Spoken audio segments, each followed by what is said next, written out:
সত্য কোনটা? গোরা যখন পেটে আসে তখন শচী নদিয়া নবদ্বীপে ছিল না, তখন কোথায়? বর্তমানে যাকে বলা হয়, বাজাও বাজাও, প্রাণ খুলে মন খুলে বাজাও, বর্তমানে যাকে বলা হয় পূর্ববঙ্গ, শ্রীহট্ট, এখানেই ছিলেন। আর এখান থেকে জয়পুর থেকে বুরহানের মাজার। চৈতন্য মহাপ্রভুকে নিয়ে লেখা প্রচুর গ্রন্থ আপনারা কিনতেও পারবেন এবং সোশ্যাল মিডিয়া বা ইন্টারনেট থেকে ডাউনলোড করে পড়তেও পারবেন। আমাদের সমাজে যে সমস্ত বিশিষ্ট মানুষজন ছিলেন তারা কেউ না কেউ চৈতন্য মহাপ্রভুকে জানার চেষ্টা করেছেন। কেউ তার মৃত্যু সম্পর্কে জানার চেষ্টা করেছেন, কেউ তার অবতার সম্পর্কে জানার চেষ্টা করেছেন, আবার কেউ তার জন্ম সম্পর্কে জানার চেষ্টা করেছেন। বিভিন্ন আঙ্গিক থেকে তারা বিভিন্ন রকম তথ্য তুলে রেখে গিয়েছেন চৈতন্য মহাপ্রভুকে জানার জন্য।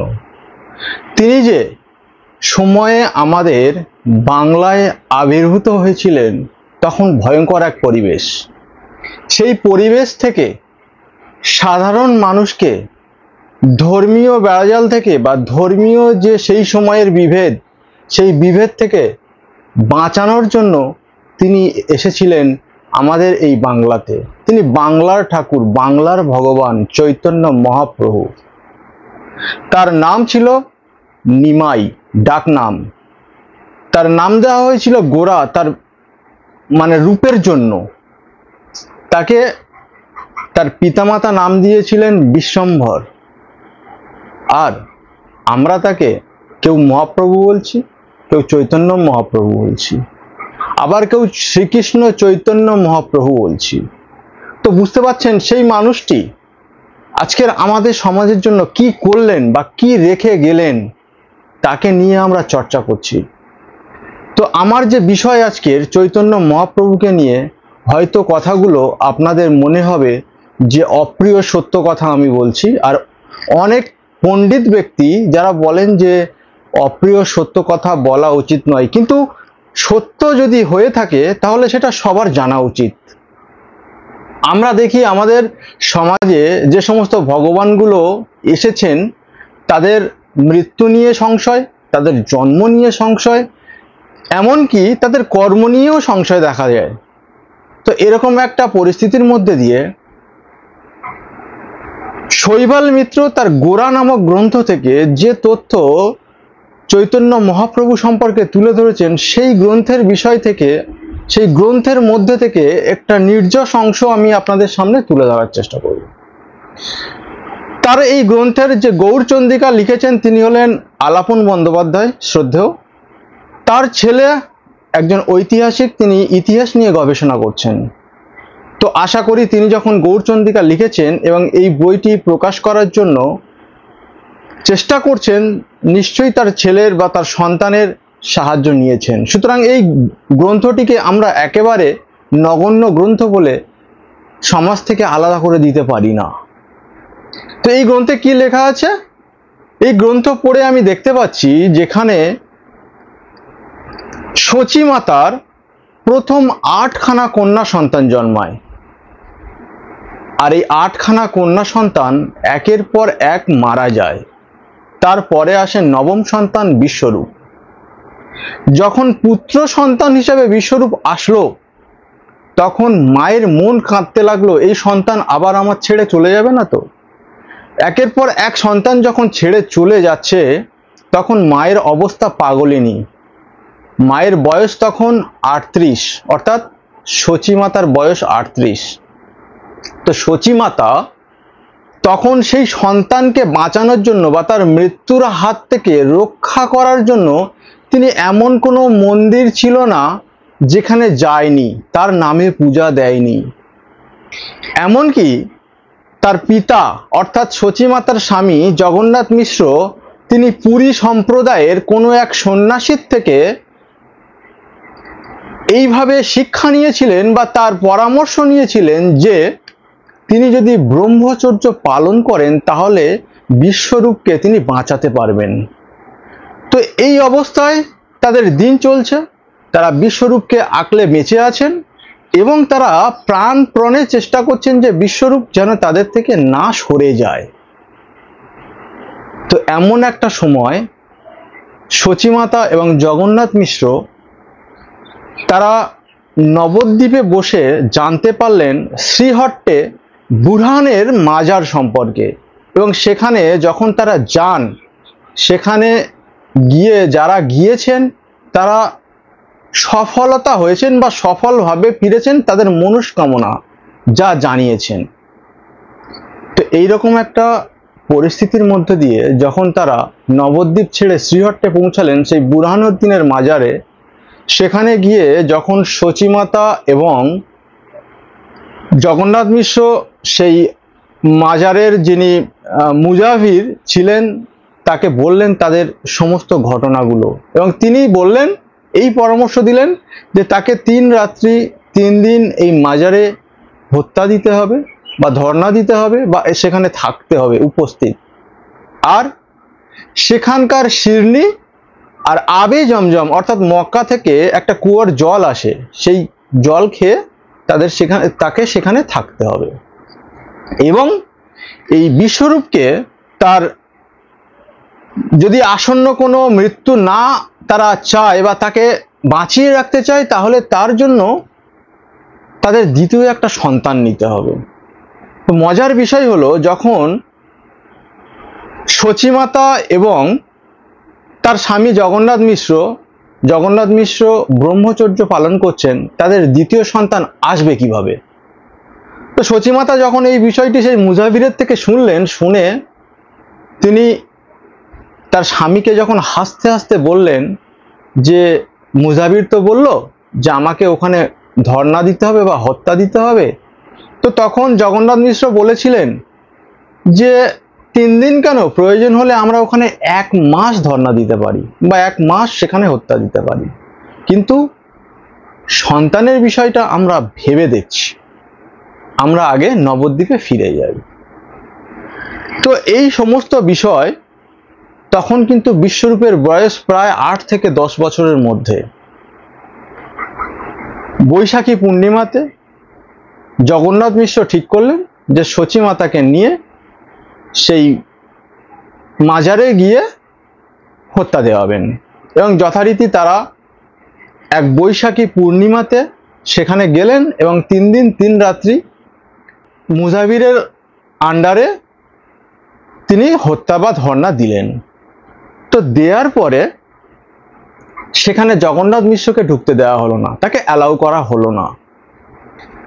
আর সেই সময় বলা হয়েছিল যে বিশ্বরূপ বাচ্চা ছেলে, সে চাইলে তার মায়ের কাছে থাকতে পারে বলে তাকে সেই মাজারের গর্ভগৃহের মধ্যে নিয়ে 3 দিন খড়ের বিছানার উপরে রেখে দেওয়া হয়, যা সম্পূর্ণরূপে দেখেছিলেন বিশ্বরূপ, এবং বিশ্বরূপকে তার মায়ের থেকে আলাদা করে অন্য ঘরে রাখা হয়। প্রচণ্ড ঝড়জল বাইরে, এরকম একটা সময়ের মধ্যে রাত্রি ভোরের দিকে যখন বিশ্বরূপ তার মায়ের কাছে আসতে চাইলেন, দেখলেন মা অচৈতন্য অবস্থায় পড়ে রয়েছেন, দেখে সে মায়ের কাছে না পৌঁছে আবার তার জায়গায় ফিরে যায়। এইভাবে 3 রাত্রি 3 দিন কাটানোর পর সচিমাতা যখন ফিরে আসলেন নবদ্বীপে তার পিতার গৃহে, তখন তিনি অসম্ভব অসুস্থ হয়ে পড়েছিলেন, কারণ 3 দিন শিরনি এবং আবে জমজমের যে জল খেয়ে থাকতে হয়েছিল, এবং সেখানে বরুণ কিংবা পবন যারা অলৌকিক লীলা করেছিলেন সেই মাজারের মধ্যে, যা আমরা বিশ্বরূপীর পুঁথি থেকে জানতে পারি। বিশ্বরূপ যে এই সমস্ত ঘটনা ঘটেছে সম্পূর্ণ লিপিবদ্ধ করেছিলেন তার একটা পুঁথির মধ্যে, আর সেই পুঁথির তিনি নাম দিয়েছিলেন সম্ভবামি। চৈতন্য মহাপ্রভু অর্থাৎ গোরা আস্তে আস্তে যখন বড় হলেন, তিনি সেই পুঁথির সন্ধান পেলেন এবং সেটাকে তিনি লুকিয়ে রাখলেন। লুকিয়ে রেখে জগন্নাথ মিশ্রর মৃত্যুর কারণে তিনি তার পিণ্ডদান করার জন্য গয়া এসেছিলেন। তো রাস্তায় তিনি এক বৌদ্ধ মন্দিরে সেখানে তিনি আশ্রয় নিয়েছিলেন। সেখানে প্রচণ্ড জ্বরের মধ্যে তিনি একটা রাত্রি কাটান, তার চিকিৎসা চলে। তারপরে তিনি যখন একটু সুস্থ হলেন, পরের দিন রাতে সেই পুঁথি তিনি বের করলেন। বের করে তিনি যখন পড়ছেন আর তার সারা শরীরে শিহরণ যাচ্ছে এবং তিনি তার ইতিহাস ভুলে যাচ্ছেন, তিনি ভাবছেন তাহলে আমি আমার জন্ম পরিচয় ভুলে যাব। তাহলে সেই পুঁথির মধ্যে যে তথ্য লেখা ছিল সেই পুঁথি এই গোরা গ্রন্থে তোলা হলো। আর সেই গ্রন্থ পড়ে আমি আপনাদের সামনে চৈতন্য মহাপ্রভুর জন্মের বিষয়ের ঘটনাটি তুলে ধরার চেষ্টা করলাম মাত্র। এটা আমার নিজস্ব কোনো মন গড়া কিংবা ব্যক্তিগত তথ্য নয়। আপনারা গোরা নামক গ্রন্থ যদি পড়ে থাকেন কিংবা না থাকে কিনেও পড়তে পারেন, বাজারে অ্যাভেলেবেল। তো এই হলো চৈতন্য মহাপ্রভুর জন্মের একটা হিস্ট্রি। তো অনেকে এখানে প্রশ্ন করতে পারেন যে চৈতন্য মহাপ্রভুকে নিয়ে এইভাবে কি লেখার কোনো প্রয়োজন ছিল? আমার মনে হয় চৈতন্য মহাপ্রভুকে নিয়ে লেখার প্রয়োজন লেখক এই কারণে দেখিয়েছেন যে সবাই তার যখন মৃত্যুকে মিলিয়ে দেওয়ার চেষ্টা করছেন তাহলে তার জন্মের নিশ্চয়ই কোনো রহস্য আছে, আর সেই রহস্যটা তিনি উদ্ঘাটন করার চেষ্টা করেছেন মাত্র। চৈতন্য মহাপ্রভু বলতে পারেন তার যে সমাজের মানুষের সঙ্গে মেলামেশা ছিল সেটা সম্পূর্ণ ব্রাহ্মণ বর্জিত সমাজ, যারা ব্রাহ্মণরা সেই সমাজকে ঘৃণা করত বা ঘৃণার চোখে দেখত। আর চৈতন্য মহাপ্রভু সেই সমাজের সঙ্গে মিশে গিয়েছিলেন। আর চৈতন্য মহাপ্রভু তাদেরই ভগবান, কোনো ব্রাহ্মণ্য সমাজের বা ব্রাহ্মণ্য ধর্মের ভগবান ছিলেন না। সেই চৈতন্য মহাপ্রভুর কথা আমি আপনাদের সামনে তুলে ধরলাম। চৈতন্য মহাপ্রভু যখন তার দাদা বিশ্বরূপের খোঁজ করতে গিয়ে বুরহানুদ্দিনের সেই মাজারে গিয়েছিলেন, বুরহানুদ্দিন সেই চৈতন্য মহাপ্রভু অর্থাৎ গোরাকে দেখে তার চোখে জল এসে গিয়েছিল এবং তিনি তাকে চিনতে পেরেছিলেন। তার সেই রূপের সঙ্গে গোরার রূপ হুবাহু মিলে যাচ্ছে এবং সেই মাজারের মধ্যে সেই বুরহানুদ্দিন গোরাকে বলেছিলেন যে তুমি চাইলে এই মাজারের পরবর্তী মুজাহিদ হয়ে থাকতে পারো। তো চৈতন্য মহাপ্রভু অর্থাৎ গোরা তিনি বলেছিলেন আমি এক ব্রাহ্মণ সন্তান, আমি আপনার এখানে থাকতে পারি না। তিনি বারবার তাকে রিকোয়েস্ট করেছিলেন, তিনি তাকে সেখানে টোল খোলার জন্য পর্যন্ত বলেছিলেন এবং তার কাছে পাঠিয়েও ছিলেন শিক্ষার জন্য। তিনি তা না করে, কারণ তার উদ্দেশ্য ছিল বিশ্বরূপের খোঁজ করতে যাওয়া, তিনি কোঁচা দিয়ে ধুতি পরে সেই মাজারে গিয়েছিলেন। তো বুরহানুদ্দিন তাকে একটা পরামর্শ দিয়েছিলেন যে তুমি যদি তোমার সমাজের মানুষকে বাঁচাতে চাও তাহলে তুমি এই কোঁচা ত্যাগ করে তুমি ধুতিকে হাফ করে পরে নাও, অর্থাৎ লুঙ্গির মতো করে পরে নাও। দেখবেন আজকের আমাদের সমাজে যারা চৈতন্য মহাপ্রভুর ফলোয়ার তারা কিন্তু কোঁচা দিয়ে ধুতি পরেন না। তো এই যে তথ্যগুলো আমি আপনাদের সামনে তুলে ধরলাম সম্পূর্ণ গ্রন্থের তথ্য। দীনকৃষ্ণ ঠাকুর যে তথ্য আপনাদের দিলেন আমি সেই তথ্য গ্রন্থ পড়ে তুলে ধরলাম মাত্র। আশা করি আমার তথ্য পাওয়ার পরে আপনারা প্রয়োজন হলে এই গোরা গ্রন্থটি পড়ে দেখবেন কিংবা চৈতন্য মহাপ্রভু কে ছিলেন একটু জানার চেষ্টা করবেন। তাকে আমরা জগন্নাথের সঙ্গে মিলিয়ে দেওয়ার চেষ্টা করছি, তাকে আমরা টোটা গোপীনাথের সঙ্গে মিলিয়ে দেওয়ার চেষ্টা করছি। তিনি কি মিলিয়ে যাওয়ার জন্য এসেছিলেন? তাহলে গীতার সেই শ্লোক তো মিথ্যা হয়ে যায়। যখন ধর্মের গ্লানি দেখা দেয় ভগবান নিজেকে সৃষ্টি করেন, তাহলে তিনি যখন সৃষ্টি করলেন কাদের জন্য সৃষ্টি করলেন? আমাদের সমাজের সেই সমস্ত মানুষদের যারা শোষিত, নিপীড়িত, অত্যাচারিত শুধুমাত্র ধর্মের নামে। আর এই কথাটা আমি জোর দিয়ে কেন বলতে পারছি? আপনারা আমাদের যে ভারতীয় সংবিধান কনস্টিটিউশন অফ ইন্ডিয়া সেখানে গিয়ে দেখুন অস্পৃশ্যতার কথা বলা হয়েছে। আর এই অস্পৃশ্যতা হলো মানুষকে ঘৃণা করে। সুতরাং আমাদের সমাজ থেকে অস্পৃশ্যতা দূরীকরণ সম্পূর্ণভাবে যদি করতে হয় তাহলে আমাদের এই চৈতন্য মহাপ্রভুকে ফলো করতে হবে, বাস্তব চৈতন্যর খোঁজ করতে হবে। আমাদের ওই মিলিয়ে দেওয়া চৈতন্যের প্রয়োজন নেই।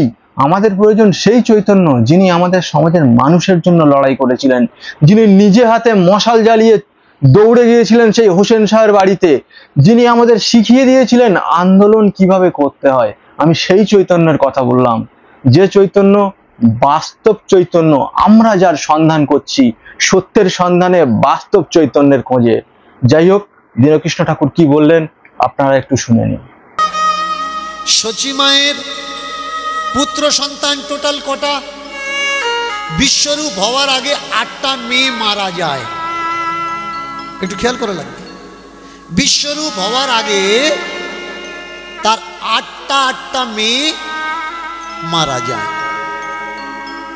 আর 8টা মেয়ের পরে জন্মায় কে? বিশ্বরূপ।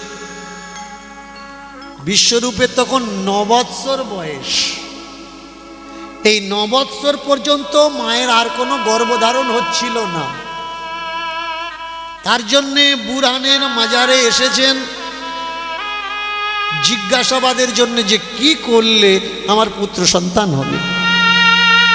বুরহান সালাহ দিলেন 3 দিন 3 রাত ধন্না দাও মাজারে, তাহলে পুত্র সন্তান হবে। তো উনি 3 দিন 3 রাত ধর্ণা দিলেন। যেদিন শেষ রাত, সেই শেষ রাতের আগের রাত মানে 2 নম্বর রাত্রির থেকে প্রচণ্ড ঝড়জল শুরু হয়।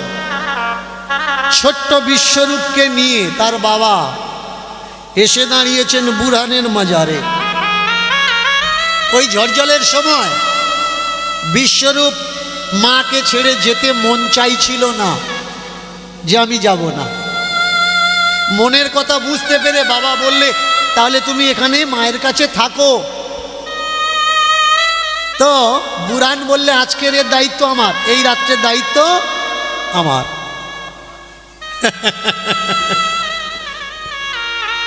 এক প্রকার মনে আনন্দ পেলেন, কিন্তু প্রচণ্ড ঝড় বৃষ্টির রাত, মায়ের কাছে থাকার তার সৌভাগ্য হলো না।